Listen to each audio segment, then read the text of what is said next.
There are other types of loops that you can use in computer science. The loop we're going to look at today is a loop that repeats while some condition is true. The format for it, while your condition is true, repeat your steps. So what are some possible conditions? Greater than or equal to, less than or equal to, just greater, just less, equal. Notice there are two equal signs when you check if you're equal to something in this language, and not equal to. You're also allowed to do more than one condition at once. So combining conditions, you can use the words and the word or. So what does this look like? We might want to do something while the score is less than or equal to 100 and the lives are greater than 0. So imagine you create a game. You haven't won the game yet, you're still alive. We'd want to keep you in the program. Another example, while your guess does not equal the correct answer, we're going to keep you playing the game. So the first one is an example of how to do two conditions, the score being less than or equal to 0 and the lives being greater than 0. The last one, just one condition. You're just not right yet. So your job, you're going to write a program that will square numbers until the user wants to stop. We're going to count how many times it happens. All right, what do we need to do? We should probably start the count at 0 because we haven't done anything. And then we'll ask the user for a number. We're squaring it, so we'll square it. We should show them what it is. We've used the program, we should probably count it. Does the user want to stop? How do we know? Let's ask them. If they decide to continue, then we just repeat this code. We'd ask for a number, square it, print it, add 1, and repeat. So that's where our loop goes. Now when we're finished, we'd like to know how many times we used it, so we'll print the count. Let's start translating to computer science.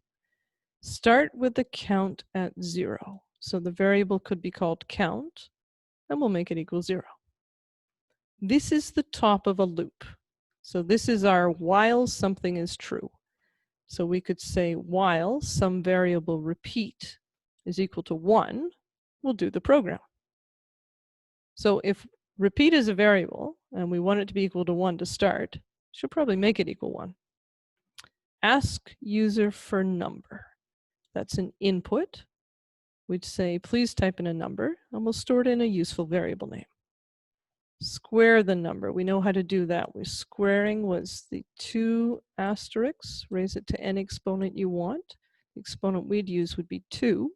So we'll take our number and square it and put it in a good variable like square. Print the square. We're good at this now. Print the square is, and we're printing the square. Add 1 to count. So we have to add 1 to our variable. Our variable was called count, and it goes back in count, so count appears on both sides of the equal sign. We've seen that before. Ask user if they want to continue. Anytime you ask the user, it's an input. So we'll say, would you like to continue? I'd like you to tell me what you want me to type in when you continue. And we absolutely had to use the word repeat here. Why? Because that's what we called our variable. So if you call your variable something else, it doesn't matter as long as it matches here and here, and that you've set it equal to the value you want so that it starts the loop. Bottom of the loop, so all the code in the loop all lines up nice and neat. And at the bottom of the loop, when you print the count, that will line up with this code instead. So the outside the loop is here. All this lines up perfectly, and that's where our print goes. So inside the loop is indented one distance, outside the loop is indented a different distance.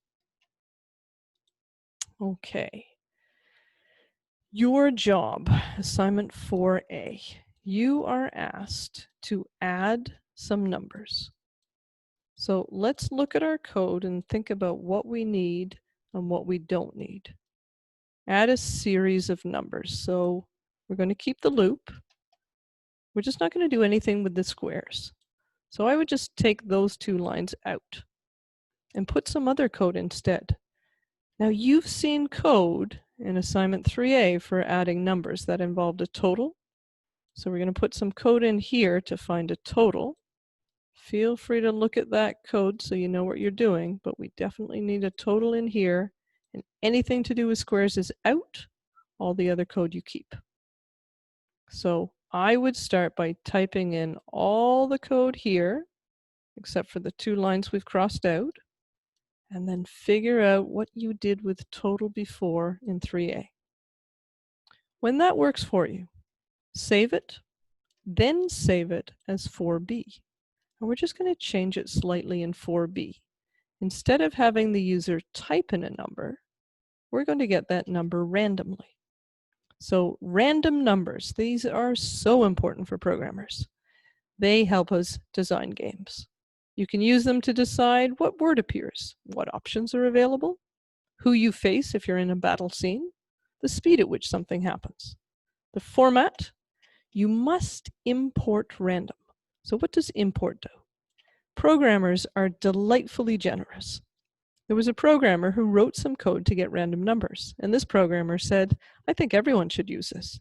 So the programmer made it available. When you import random, all that code comes into your program for free.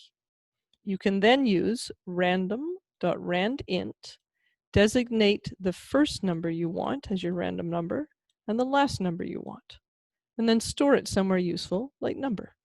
So an example, we could get a random number from 1 to 100. That would make a good guessing game. In 4B, you're doing blackjack, so your number would go from 1 to 11. Okay, let's just look at a program to see where all the pieces go. Import random, borrow someone's code.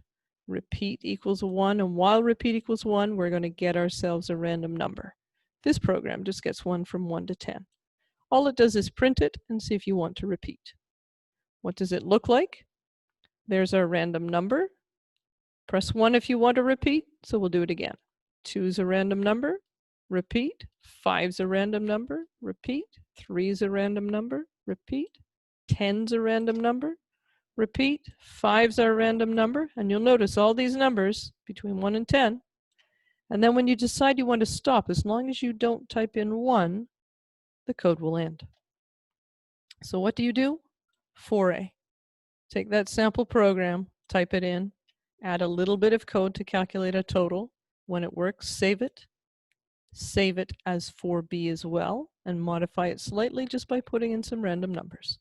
All right, it should be a good day for you. You're programming your first game. That's pretty exciting. Have fun.